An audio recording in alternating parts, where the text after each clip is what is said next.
Hello दोस्तों। आज हम लोग फिर से मेजरमेंट यानी मापन पढ़ने वाले हैं। देख रहे होंगे जैसे कि मापन यानी मेजरमेंट हम लोग फिर से पढ़ने वाले हैं। पिछली वीडियो में हम आप लोग को बताए थे कि एसआई पत्ती क्यों और कैसे आया, एसआई पत्ती से क्या मापते हैं, एसआई पत्ती में कितने मात्रक होते हैं, सात मात्रक बोले थे, मूल मात्रक या बोलते थे उसको। तो अब हम लोग दूसरा में लिखे थे, हम एक लिखे थे पूरक या संपूरक, दूसरा में हम क्या लिखे थे, पूरक या संपूरक। तो संपूरक देखिए, संपूरक में दो होता है, एक होता है रेडियन, एक होता है अस्टेरेडियन। अब रेडियन में है ना, अब कोण के बारे में पहले हम लोग समझेंगे, कोण के बारे में समझेंगे तब रेडियन और अस्टेरेडियन फिर से हम लोग समझेंगे। देखिए कोण दो प्रकार का होता है। कोण कितना प्रकार का होता है? दो प्रकार का होता है। एक होता है 2D, एक होता है 3D। 2D डायमेंशन, एक होता है 3D डायमेंशन। तो 2D में आता है आयत आ जाता है, वर्ग आ जाता है, और इसमें आ जाता है घन, घनाभ, वृत्त, समकोण बनाता है इत्यादि। देखिए तो 2D में समतल कोण भी ना। अब यहाँ पे हम आते हैं इसमें संपूरक या पूरक में। तो देख रहे हैं कि समतल कोण किस में आ रहा है? 2D में। और ठोस कोण या घन कोण, ठोस कोण या घन कोण किस में आ रहा है? 3D में आ रहा है। अब देखिए समतल कोण का मात्रक रेडियन नहीं होता है, समतल कोण का मात्रक रेडियन नहीं होता, लेकिन मापते हैं, मापते किस में हम लोग? रेडियन में मापते हैं। और ठोस कोण का या घन कोण का मापते किस में? रेडियन में। जैसे द्रव्यमान का मात्रक केजी होता है, लेकिन वैसे यहाँ पे नहीं होता है। समतल कोण का मात्रक रेडियन मात्रक में नहीं होता है, लेकिन मापा जाता है जरूर। तो वह वैसी कोई पूछता है कि समतल कोण किस में मापा होता है, तो क्या बोलेंगे हम लोग? रेडियन में। और ठोस कोण या घन कोण किस में मापा आता है? तो रेडियन में। अब देखिए एक वृत्त बनाए हैं हम लोग, वृत्त बनाए, वृत्त में यहाँ से यहाँ तक के दो गो त्रिज्या अगर कटता है तो कोई बीच में होता है, चाप हो जाता है। तो यहाँ से यहाँ तक के दूरी को देखिए हम सूचित कर देते हैं। मान लीजिए ए से बी, तो ए से बी तक के दूरी को हम लोग कोई बोलेंगे, हम लोग चाप बोलते हैं। यहाँ से यहाँ तक के दूरी को चाप बोलते हैं। अभी आप लोग जानते हैं कि त्रिज्या है। अब देखिए बीच में जो कोण बनता है उसको हम लोग रेडियन बोलते हैं। अब यहाँ पे देखते हैं कि लिखल है पूर्ण वृत्त पर बना कोण 2π रेडियन होता है।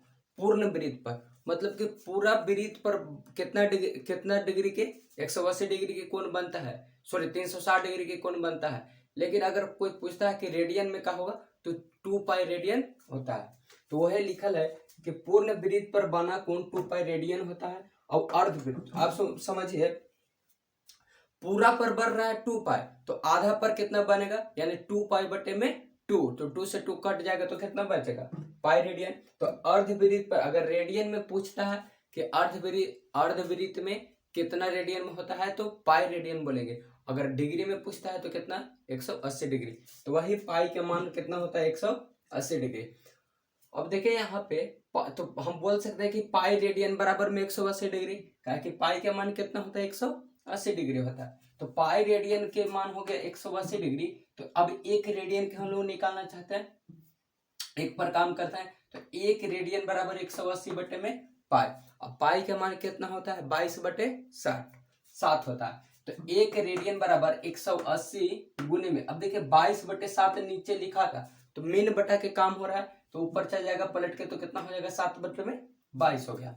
अब देखिए 180 के हम 90 से 2 से काटे हैं, 2 से इसको 11 बार में और 2 से 90 बार में गुना के 9 से 63 बटे में कितना? 11। अब 11 से 630 में, 11 से 630 में भाग दीजिएगा तो कितना होगा? 57.30 डिग्री, सो 30 डिग्री, 30 नहीं बोलना चाहिए, 30 बोलेंगे। तो वही लिखल है कि ये अगर पूछता है, यहाँ पे प्रश्न बनता है कि एक रेडियन में कितना डिग्री होता है, पूछेगा कि एक रेडियन में कितना डिग्री का कोण बनता है, तो बोलेंगे 57 यानी 57.30 डिग्री। तो यहाँ बोल सकते हैं कि एक रेडियन बराबर 57.30 डिग्री, या ऐसे भी पूछ सकता है कि 57.30 डिग्री में कितना रेडियन होता है। तो यहाँ पे हम लोग बोलेंगे कितना रेडियन में पूछ रहा है, तो बोलेंगे कितना? एक रेडियन। अब देखिए यहाँ पे बदलने के लिए थोड़ा सा होता है ना, कभी कहा देता है ना कि डिग्री से रेडियन में बदले, क्या बोल देगा, डिग्री से रेडियन में बदले। तो यहाँ पे समझिएगा ना कि जिसको बदलना है उसी में गुना होता है। या तो 180 देखें, कभी हो जाता है 180 बटे पाई से गुना, न तो पाई बटे 180 से गुना डिग्री में रहता है। तो अभी 180 बटे पाई और पाई बटे 180 किस में लिखना है, अब देखिए यहाँ पे लिखा है कि डिग्री में बदलना है ना, तो डिग्री में बदलना है तो डिग्री के नीचे लिख दीजिए, डिग्री में तो गुना होगा। अब डिग्री गुने, अब 180 बटे पाई लिखे कि पाई बटे 180 लिखे। तो अगर नहीं समझ में आ रहा है तो डिग्री में बदलना है तो बट्टा में डिग्री रहेगा, तो कौची लिखा है, डिग्री गुने 180 बटे सॉरी पाई बटे 180। अब 180 कौची में है, डिग्री में, इसलिए इसको नीचे लिख दिया। तो डिग्री से रेडियन में बदलने के लिए पाई बटे 180 से डिग्री में क्या करेंगे, गुना करेंगे। अब एक आता है दूसरा में कि रेडियन से डिग्री में बदलने के लिए, तो रेडियन में गुना होगा तो कितना, रेडियन में बदलने के बोल रहा है तो रेडियन नीचे रहेगा, पाई कोची में रेडियन में रहता है, तो रेडियन गुने मान लीजिए पाई नीचे लिख दिए तो बचा कोची 180 डिग्री। तो इसीलिए इसको रेडियन से डिग्री में बदलने के लिए, रेडियन से डिग्री में बदलने के लिए रेडियन में 180 बटे पाई से क्या करेंगे हम लोग, गुना कर देंगे। तो अभी हम बताएं आप लोग के, यहाँ भी प्रश्न बनता है कि एक रेडियन में कितना डिग्री होता है, 57.30 डिग्री बोलेंगे। अब पाई के मान अभी बताएं कि 180 डिग्री होता है। पूर्ण वृत्त पर बना कोण कितना, 2 पाई रेडियन होता है। और अर्ध वृत्त पर बना कोण कितना डिग्री का होता है, पाई रेडियन का होता है। अब हम लोग तीसरा नंबर में देखेंगे व्युत्पन्न मात्रक। व्युत्पन्न मात्रक पहले किससे कहते हैं ये पहले हम लोग समझते हैं।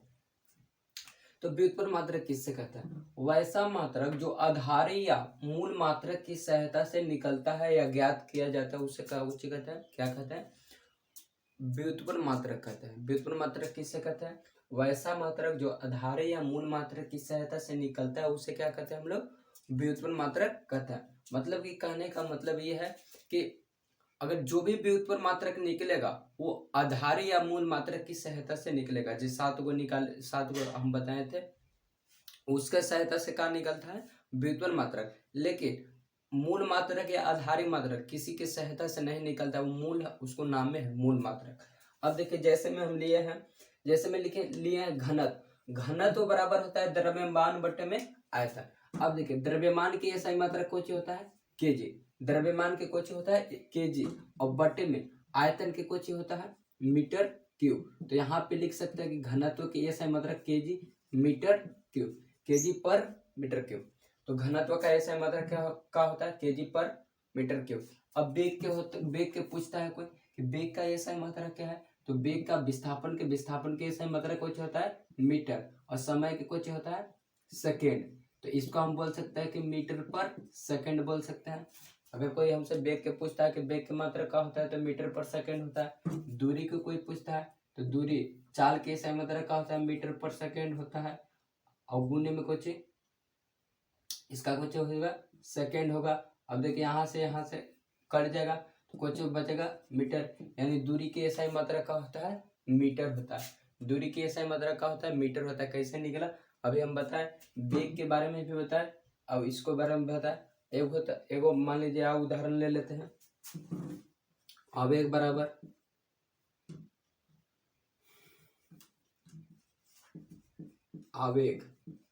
आवेग बराबर फॉर्मूला होता है धारा गुने में कुछ समय, धारा गुने में समय। तो धारा के कोची से मापते हैं हम लोग, धारा का ऐसा मात्रा क्या होता है, यानी विद्युत धारा का ऐसा मात्रा एम्पियर, और एम्पियर को कोची से ए से सूचित करते हैं, और गुने में कोची सेकेंड के ऐसा मात्रा कुछ, समय के ऐसा मात्रा कुछ होता है सेकेंड होता है। तो इसको बोलते हैं एम्पियर सेकेंड बोल सकते हैं। अगर आवेग के ऐसा मात्रा निकालने के लिए बोलता है तो यहाँ जो भी अभी हम मात्रक निकाल रहे हैं, जो भी फॉर्मूला के निकाले, जैसे घनत्व के निकाले, वेग के निकाले, दूरी के निकाले, आवेग के निकाले, तो किसकी सहायता से निकाल रहा है, आधार या मूल मात्रक की सहायता से। इसीलिए इसको हम बोलते हैं कि कौन है व्युत्पन्न मात्रक है। व्युत्पन्न मात्रक किसे कहते हैं? वैसा मात्रक जो आधारी मात्रक की सहायता से या मूल मात्रक की सहायता से निकलता है उसे क्या कहते हैं हम लोग? व्युत्पन्न मात्रक कहते हैं। अब देखिए, तो अभी हम यहाँ पे अभी आप समझाएं, आपको 3 बात बताए थे। एगो बताया आधारी या मूल मात्रक, दूसरा में बताया आपको संपूरक मात्रक या पूरक मात्रक, तीसरा में बताया व्युत्पन्न मात्रक। तीनों मापन बता दिए। अभी चैप्टर का हो गया, समाप्त हो गया। तो अगला चैप्टर में हम लोग अदिश और सदिश के बारे में जानेंगे ट्रिक के साथ। तो आज के लिए इतना ही रहेगा। अगर वीडियो अच्छा लगे तो लाइक जरूर कर कीजिएगा। तब तक के लिए जय हिंद, जय भारत।